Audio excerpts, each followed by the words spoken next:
This is a 60-second guide to replacing the MacBook Pro 16-inch 2021 battery. You will need tri-point and Phillips drivers, a spudger, tweezers, and a replacement battery. Power off, unplug the charger, and ground yourself with an ESD strap before you begin. Remove the bottom cover screws and keep each screw labeled by type and position. Open the case carefully, peel back adhesive, and disconnect the battery connector labeled on screen.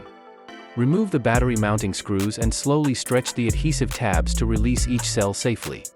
Place the new battery into the chassis, align the connector and set the mounting screws without over-tightening. Reconnect the battery and any bridge connectors, confirming each connector matches its labeled position.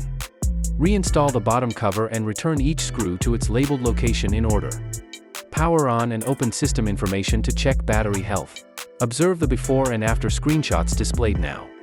Run a full charge cycle, watch for unusual heat, and recycle the removed battery at a proper facility. If you are unsure at any step, stop and consult a professional.